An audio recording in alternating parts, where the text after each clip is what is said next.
lot better, wasn't it, Richie? It was a very good second half, far better, more entertaining, more open than the first half. A huge amount of that was down to the change in the substitutions that Wales made at half-time, the slight change in attitude of the wing-backs. They were pushed forward.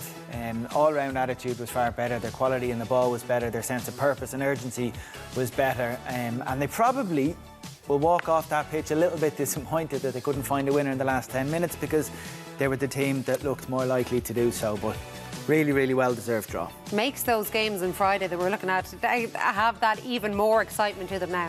Yeah, I think so. I think obviously Wales came out after half-time. I'm sure Rob Page had a good talking to them. They had nothing to lose. They opened up a bit more and it was an end-to-end game of football. And right up until the end, we thought we seen Gareth Bale's name in lights. But look, all around, I think the USA kind of died out of the game. I think they lost their shape a little bit. They couldn't maintain their high pressing. And they'll be happy they got a draw. I think we were about 5 minutes into the second half and you just said, it's like a world away from the Wales team we saw in the first half. It was just a different team we were all watching. Yeah, I think so. I think the key to that was Robertson Williams getting a lot higher, Kiefer Moore having that target player. It looked like the weight of the world just lifted off their shoulders. Maybe they were very nervous and anxious in the first half and it made for a good game of football, and I think it probably keeps both of them in the running now to get that second place in the group. I think obviously being a goal down, they knew they had to change focus. Like in the first half they were very good, in fairness, at staying as compact as possible at the back, defending in numbers, denying America space relatively well, like relatively successfully. There was only one opportunity that they opened up and they scored from, but you can't do that second half if you're going to chase for an equaliser. They were more open. If America had a bit more quality, a bit more composure, there were times in the second half where they could have created chances themselves, but very, very different performance by Wales. And Kiefer Moore being up there, like we know what he is. He's a kind of blunt enough instrument at times, but he's got a lot of strengths, specific strengths that he brings to the team, and he was a handful. He was a handful, and he was a handful from the very start, and that's probably one of the big reasons why Wales did look so different. Yeah, I think Wales reaped the rewards of their more progressive play, and just obviously balling from Wilson. Kiefer Moore was there and Turner comes out, and that was the first thing he really had to do all game. Again, great delivery into the box, and this time it's headed back in and it's Davies that manages to get his head on it, and it's a great save by Turner just to hit over bar. Again, delivery in by Wilson, and he was there again, Kiefer Moore, and he was unlucky not to put one of them away. Yeah, so he was a real positive force and attacking threat as well, and this one as well is just the long ball up and it's chased down. This is Kiefer Moore again, and a lovely bit of skill. And this is Johnson, who just came on as a substitute as well and shows his electric pace and gets through and goal. And I think Bale was trying to catch him and create an angle in the box. So look, lots and lots of chances, and this is right up to the last moment. I don't know what Turner's doing getting out of his ball, and this is Bale, and you think he's going to dink it in, and a great foul by Costa, and I think Richie highlighted when we were watching it. A great foul. It's cheating, is it not? It's a very effective use of the rules. It's far better in that scenario to concede a free kick than to allow someone like... Isn't that a goal-scoring opportunity? Are we not talking red card there? I don't think it's, what's the wording, an obvious goal-scoring opportunity. It's an opportunity to shoot, but near enough from the halfway line with numerous players between you and the goal. A huge amount of skill and accuracy, and lots of things have to be done by the player on the ball. In fairness, Gareth Bale is one of the few players in the world who could do it. If you're asking, should it be a red for that? No.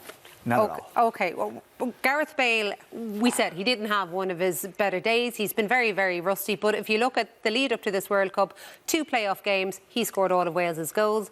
He wins the penalty tonight and he scores the penalty. Yeah, look, there's a quick throw in. Like, we're doing a lot of comparison between the Wales in the second half and Wales in the first half. Wales did nothing quick in the first half, so there was a shift in approach here. Really clumsy tackle here by Zimmerman. Obviously, the ref is right in front of him. VAR would have backed him up anyway had he missed it.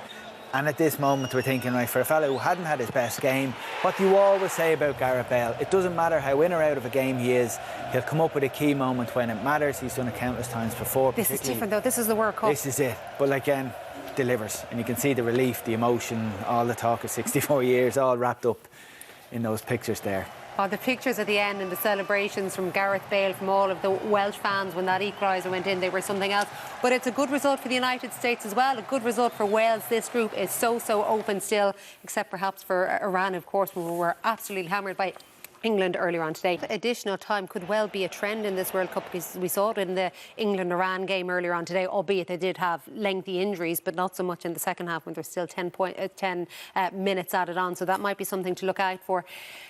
He looked actually a relieved man there, did Gareth Bale. Do they need to go out and really attack Iran from the off on Friday? And are they actually a team capable of doing that? Look, I think they'll take a lot of positives from that second half tonight, and I think they'll have to go out with that same attitude. They'll have to get their wing backs higher if they're going to stay in the 3-4-3 formation. They'll have to show that same belief on the ball that they had in that second half too, and I think they'll get a positive result against Iran. Sometimes it can be harder for a team like Wales that are used to sitting in deep, like we've seen them getting results against Belgium in the Nations League, and they kind of thrive on that and that kind of passion and that pride and dig deep into their character. So it'll be intriguing to see how they line up. It's about getting the balance right, isn't it? I mean, they defended really relatively well in the first half and were difficult to break down. But players didn't show for the ball for teammates.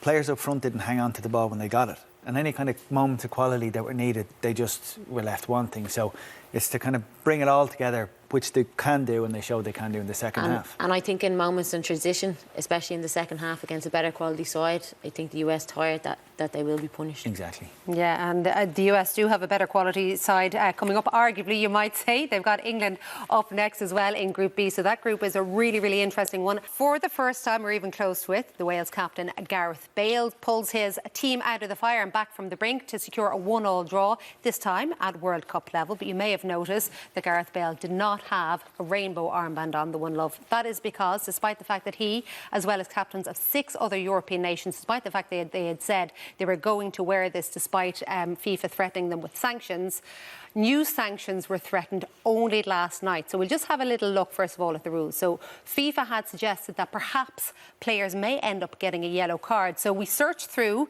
what is written in the laws under the International Football Association Board, who are called the independent guardians of the football rules of association football. So there's lots and lots of in these laws. But if you look at the very end of this part of it, because you have to go all the way to the end of this section, and it says, any organisation whose aims, actions are likely to offend a notable number of people can come under this section. You then have to actually hit on frequently asked questions to find out what the sanction might be before you find out what the fact that it could actually be a yellow card, because there's lots of talk of the fact that there is no precedence for this, but it is actually in those laws.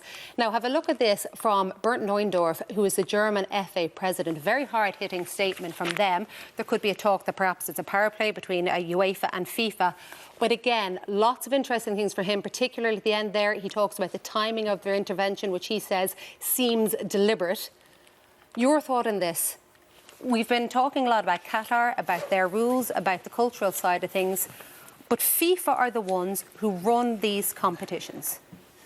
Well, we're led to believe they are. I don't know what the influence of the hosts is in this matter, but FIFA have claimed repeatedly, Infantino in the last week, in his buffoonery and ridiculous, comically bad speech the other day, talked about promoting the idea of inclusion and non-discrimination and openness, and FIFA are devils for using phrases like football for all. In the build-up to this World Cup, we were told the world would be welcomed to this part of the world and it would be a festival of football. So there's a lot of window dressing going on about what this event claims to be about and what the values of this tournament are.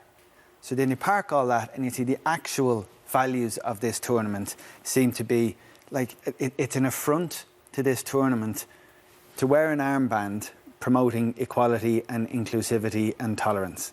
Like it's a harmless jet. There's no slogans, no names are named, no countries are called out.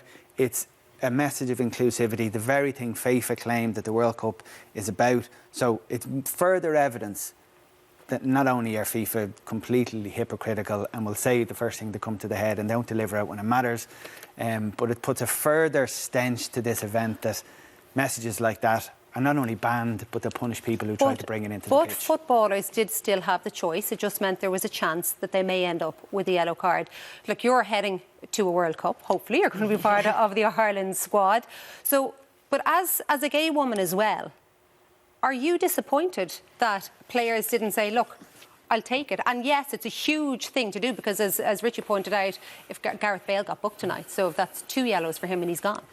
Look, I think it's frustrating, and I think it's frustrating to look on for everyone, just as much as the associations are frustrated. I think the German president came out with a very strong statement on it. I think the football associations are trying to remove that decision from the players. Obviously, Harry Kane goes out tonight, gets a yellow card, 2 yellow cards. Or Gareth Bale, yeah. Or Gareth Bale, Yeah. it's just earlier today, and they get they get a red card and they miss the next game. That puts the hopes of the nations, especially in the Wales situation. 64 years of waiting in the World Cup. If he misses the next game, Is it worth it for the bigger picture? My thing on is, thankfully we're going to Australia and it's not a situation. I don't think Qatar would have bidded to host the Women's World Cup.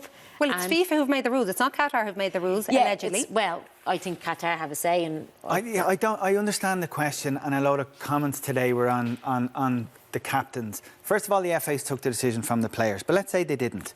I just don't like that the focus is here questioning the conviction and the integrity of footballers, because FIFA have deemed that this message of inclusivity has no place in this World Cup. It's crap.